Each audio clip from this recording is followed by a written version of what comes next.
Big boss ಮನೆಗೆ entry ಕೊಟ್ರು ಒಂದೊಂದ್ ಕಿಸ್ ಇಬ್ರು ಈ ಸೀಸನ್ನಿನ ಹಳೆ ಕಂಟೆಸ್ಟೆಂಟ್ಸ್. ಗ್ಯಾರಂಟಿ ಗ್ಯಾರಂಟಿ ಗ್ಯಾರಂಟಿ ಇದು ಗ್ಯಾರಂಟಿ ನ್ಯೂಸ್. ನಾನು ಧನುಶ್ರೀ. ಬಿಗ್ ಬಾಸ್ ಸೀಸನ್ 11 ಕೊನೆ ಹಂತಕ್ಕೆ ಬಂದು ತಲುಪಿದೆ. ಈ ವೇಳೆ ಈಗ ಬಿಗ್ ಬಾಸ್ ಮನೆಗೆ ಈ ಸೀಸನ್ ನಲ್ಲಿ ಎಲಿಮಿನೇಟ್ ಆದ ಹಳೆ ಸ್ಪರ್ಧಿಗಳು ಬಂದಿದ್ದಾರೆ. ಇದರಿಂದ ಬಿಗ್ ಬಾಸ್ ಮನೆಯಲ್ಲಿನ ಮೆರುಗು ಕಳೆ ಇನ್ನಷ್ಟು ಹೆಚ್ಚಿದಂತಾಗಿದೆ. ಜೊತೆಗೆ ಬಂದಿರೋ ಸ್ಪರ್ಧಿಗಳಿಂದ ಈಗ ಇರುವ ಸ್ಪರ್ಧಿಗಳು ತುಂಬಾನೇ ಖುಷಿ ಪಟ್ಟಿದ್ದಾರೆ.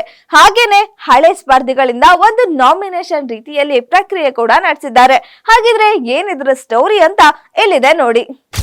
ಬಿಗ್ ಬಾಸ್ ಮನೆಯಲ್ಲಿ ಈ ವಾರ ಮಿಡ್ ವೀಕ್ ಎಲಿಮಿನೇಷನ್ ಇದೆ ಅಂತ ಹೇಳಿದ್ರು. ಆದ್ರೆ ಕೊನೆ ಕ್ಷಣದಲ್ಲಿ ಅದನ್ನ ಕ್ಯಾನ್ಸಲ್ ಮಾಡಿದ್ರು. ಆದ್ರೆ ಈ ವಾರ ಡಬಲ್ ಎಲಿಮಿನೇಷನ್ ಇದೆ ಅಂತ ಸ್ಪರ್ಧಿಗಳಿಗೆ ಶಾಕ್ ಕೊಟ್ಟಿದ್ದಾರೆ. ಹಾಗಾಗಿ ಮನೆಯಲ್ಲಿರುವ ಸ್ಪರ್ಧಿಗಳು ಇನ್ನಷ್ಟು ಆತಂಕಕ್ಕೆ ಒಳಗಾಗಿದ್ದಾರೆ. ಆದ್ರೆ ಈ ಆತಂಕವನ್ನ ದೂರ ಮಾಡಲು ಈಗ ಇದೇ ಸೀಸನ್ ನಲ್ಲಿ ಎಲಿಮಿನೇಟ್ ಆಗಿದ್ದ ಹಳೆ ಸ್ಪರ್ಧಿಗಳು ಮತ್ತೆ ಮನೆಗೆ ರೀ ಎಂಟ್ರಿ ಕೊಟ್ಟಿದ್ದಾರೆ. ಬಿಗ್ ಬಾಸ್ ಮನೆಗೆ ಎಂಟ್ರಿ ಕೊಟ್ರು ಒಂದೊಂದ್ ಕಿಸ್ ಇಬ್ರು ಈ ಸೀಸನ್ನಿನ ಹಳೆ ಕಂಟೆಸ್ಟೆಂಟ್ಸ್. ಈಗ ಬಿಗ್ ಬಾಸ್ ಮನೆಯಲ್ಲಿ ಮತ್ತೆ ಆರಂಭದಲ್ಲಿದ್ದ ಖುಷಿ ಸಂತೋಷ ಅದೇ ಸಡಗರ ಮರಳಿ ಬಂದಂತೆ ಆಗಿದೆ. ಇದಕ್ಕೆ ಮುಖ್ಯ ಕಾರಣ ಬಿಗ್ ಬಾಸ್ ಮನೆಯಲ್ಲಿ ಈಗಾಗಲೇ ಎಲಿಮಿನೇಟ್ ಆಗಿರುವ ಕೆಲವು ಸ್ಪರ್ಧಿಗಳು ಮತ್ತೆ ಬಿಗ್ ಬಾಸ್ ಮನೆಗೆ ಅತಿಥಿಗಳಾಗಿ ಬಂದಿರೋದು. ಇದರಿಂದ ಈಗ ಬಿಗ್ ಬಾಸ್ ಮನೆಯಲ್ಲಿರುವ ಸ್ಪರ್ಧಿಗಳು ತುಂಬಾನೇ ಖುಷಿ ಪಟ್ಟಿದ್ದಾರೆ. ಒಬ್ರನ್ನ ಒಬ್ರು ಎತ್ತಿಕೊಂಡು ತಬ್ಬಿಕೊಂಡು ಸಖತ್ ಖುಷಿ ಪಟ್ಟಿದ್ದಾರೆ. ಹಾಗೆ ಮನೆಯಲ್ಲಿ ಆಗಿರುವ ಎಲಿಮಿನೇಷನ್ ಕುರಿತು ಮೆಲುಕು ಹಾಕಿದ್ದಾರೆ. ಶಿಶಿರ್, ರಂಜಿತ್, ಗೋಲ್ಡ್, ಸುರೇಶ್, ಅನುಷಾ ರೈ, ಹಂಸ, ಯಮುನಾ, ಮಾನಸ ಅತಿಥಿಗಳಾಗಿ ಮನೆಗೆ ವಾಪಸ್ ಆಗಿದ್ದಾರೆ. ಕೂಡಿಟ್ಟ ನೆನಪುಗಳು, ಸಿಹಿ ಕಹಿ ಅನುಭವಗಳು, ಕೆಟ್ಟ ಘಟನೆಗಳು ಸಾಕಷ್ಟು ಇದೆ. ಸದ್ಯ ಮನೆಯಲ್ಲಿ ಸಂಭ್ರಮ ಮನೆ ಮಾಡಿದ್ದು ತಾವೆಲ್ಲ ಹೇಗೆಲ್ಲ ಆಡಿ ಮನೆಯಿಂದ ಹೋಗಲು ಯಾರು ಕಾರಣ ಎಂಬುದನ್ನ ನೆನಪು ಮಾಡ್ಕೊಂಡಿದ್ದಾರೆ. ಸಿಹಿ ಕಹಿ ಅನುಭವಗಳು, ಕೂಡಿಟ್ಟುಕೊಂಡ ನೆನಪುಗಳು ಬಹಳಷ್ಟಿವೆ. ಕೆಟ್ಟ ಘಟನೆ, ಒಂದು ಉಪ್ಪಿನಿಗೆ ಎತ್ಕೊಂಡೆ ಅನ್ನೋ ಕಾರಣಕ್ಕೋಸ್ಕರ ನನ್ನ ನಾಮಿನೇಟ್ ಮಾಡಿದ್ರು. ತುಂಬಾ ಸಲ ಮಂಜು ನನ್ಗೆ ಹರ್ಟ್ ಮಾಡಿದ್ದಾರೆ. ಯಾಕೆ ನನ್ ಜೊತೆನೆ ಜಗಳ ಆಡುತ್ತೆ ಅಂತ ಅನಿಸ್ಬಿಡೋದು. ರಾಜರ ಟಾಸ್ಕ್ ಅಲ್ಲಿ ಎಳೆದು ಇದು ಮಾಡಿದ್ರು. ಇವತ್ತಿಗೂ ಅದ್ರ ಬಗ್ಗೆ ನೋವಿದೆ.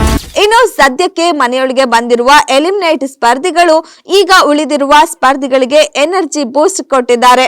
ತಪ್ಪುಗಳನ್ನ ತಕ್ಷಣ ತಿದ್ದಿಕೊಳ್ಳುವಂತೆ ಕೆಲವು ದಿನಗಳು ಬಾಕಿ ಇರೋದ್ರಿಂದ ಸ್ಪರ್ಧಿಗಳು ಸಖತ್ ಚಾಣಾಕ್ಷತನದಿಂದ ಆಡಬೇಕು ಅಂತ ಮನವರಿಕೆ ಮಾಡಿಸಿದ್ದಾರೆ. ಇದೇ ವೇಳೆ ತಾವು ಮನೆಯಿಂದ ಹೊರ ಹೋಗಲು ಏನೆಲ್ಲ ಕುತಂತ್ರ ನಡೆಯಿತು ಎಂದು ಎಲಿಮಿನೇಟ್ ಆದ ಸ್ಪರ್ಧಿಗಳು ಬಾಯ್ಬಿಟ್ಟಿದ್ದಾರೆ. ಹಾಗೆ ಇವರಿಂದ ಒಂದು ನಾಮಿನೇಷನ್ ರೀತಿಯಲ್ಲಿ ಪ್ರಕ್ರಿಯೆ ಕೂಡ ನಡೆಸಿದ್ದು ಇವರಿಗೆ ಇಷ್ಟ ಆದವರಿಗೆ ಪ್ರೀತಿ ಪಾತ್ರದವರಿಗೆ ಕೆಂಪು ಹಾರ್ಟ್ ಅನ್ನ ಕೊಡಬೇಕು. ಹಾಗೆ ಯಾರಿಂದ ಅವರಿಗೆ ಬೇಜಾರಾಗಿದೆ ಅವರಿಗೆ ಕಪ್ಪು ಹಾರ್ಟ್ ಅನ್ನ ಕೊಡಬೇಕು ಅನ್ನೋ ನಾಮಿನೇಷನ್ ರೀತಿಯಲ್ಲಿ ನಡೆಸಿದ್ದಾರೆ. ಬಹುತೇಕ ಎಲ್ಲಾ ಸ್ಪರ್ಧಿಗಳು ಕೂಡ ಮಂಜು ಅವರಿಗೆ ಕಪ್ಪು ಹಾರ್ಟ್ ಅನ್ನ ಕೊಟ್ಟಿದ್ದಾರೆ. 4 ವಾರ 5 ವಾರ ಮಂಜು ಹೇಗಿದ್ದ, ಇವಾಗ ಯಾಕೋ ಕಾಣಿಸ್ತಿಲ್ಲ, ಅದಕ್ಕೆಲ್ಲ ಉತ್ತರ ಸಿಕ್ಕಿದೆ ಅಂತ. ಹಾಗೆ ಈಗ ಇರುವ ಬಿಗ್ ಬಾಸ್ ಮನೆಯಲ್ಲಿರುವ ಸ್ಪರ್ಧಿಗಳು ಕೂಡ ನಾಮಿನೇಷನ್ ಪ್ರಕ್ರಿಯೆಯಲ್ಲಿ ಬಹುತೇಕ ಮಂಜು ಅವರ ಹೆಸರನ್ನೇ ತಗೊಂಡಿದ್ದಾರೆ. ಇದರಿಂದಾಗಿ ಈಗ ಮಂಜು ಅವರು ತುಂಬಾನೇ ಬೇಜಾರಾಗಿದ್ದಾರೆ. ಜೊತೆಗೆ ಇದೆಲ್ಲವೂ ಮಂಜು ಅವರ ಎಲಿಮಿನೇಷನ್ ಗೆ ಎಫೆಕ್ಟ್ ಆಗ್ಬೋದು ಕೂಡ.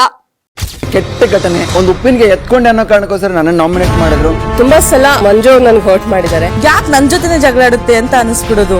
ನೋಡಿದ್ರಿ ಅಲ್ಲ, ಬಂದಿರುವ ಹಳೆ ಸ್ಪರ್ಧಿಗಳು ಬಿಗ್ ಬಾಸ್ ಮನೆಯಲ್ಲಿನ ತಮ್ಮ ಸಿಹಿ ಕ್ಷಣಗಳನ್ನ ಹಂಚಿಕೊಂಡ್ರು. ಜೊತೆಗೆ ತಮಗೆ ಆಗಿರುವ ಬೇಜಾರಿನ ವಿಚಾರಗಳನ್ನ ಕೂಡ ಹೇಳ್ಕೊಂಡ್ರು. ಹಾಗೆ ಇವರಿಂದ ಒಂದು ನಾಮಿನೇಷನ್ ರೀತಿಯ ಪ್ರಕ್ರಿಯೆ ಕೂಡ ನಡೆಸಿದ್ದು ತಮಗೆ ಇಷ್ಟ ಆದವರಿಗೆ ಕೆಂಪು ಹಾರ್ಟ್ ಅನ್ನ ಕೊಟ್ಟು ಯಾರಿಂದ ಅವರಿಗೆ ಬೇಜಾರಾಗುತ್ತೆ ಅವರಿಗೆ ಕಪ್ಪು ಹಾರ್ಟ್ ಅನ್ನ ಕೊಡ್ಬೇಕಾಗಿತ್ತು. ಅದೇ ರೀತಿ ಈಗ ಸ್ಪರ್ಧಿಗಳು ಬಹುತೇಕ ಮಂಜು ಅವರಿಗೆ ಕಪ್ಪು ಹೃದಯವನ್ನ ಕೊಟ್ಟಿದ್ದಾರೆ. ಇದರಿಂದ ಮಂಜು ಅವರು ಕೂಡ ತುಂಬಾನೇ ಬೇಜಾರಾಗಿದ್ದಾರೆ. ಇನ್ನು ಈ ಎಲ್ಲಾ ವಿಚಾರ ಮಂಜು ಅವರ ಎಲಿಮಿನೇಷನ್ ಮೇಲೆ ತುಂಬಾನೇ ಎಫೆಕ್ಟ್ ಆಗುತ್ತೆ ಅಂತ ಕೂಡ ಹೇಳ್ಬೋದು. ಇನ್ನಷ್ಟು ಸುದ್ದಿಗಳಿಗಾಗಿ ನೋಡ್ತಾ ಇರಿ ಗ್ಯಾರಂಟಿ ನ್ಯೂಸ್. ಸುದ್ದಿ ಖಚಿತ, ನ್ಯಾಯ ನಿಶ್ಚಿತ. ಗ್ಯಾರಂಟಿ ನ್ಯೂಸ್, ಸುದ್ದಿ ಖಚಿತ, ನ್ಯಾಯ ನಿಶ್ಚಿತ.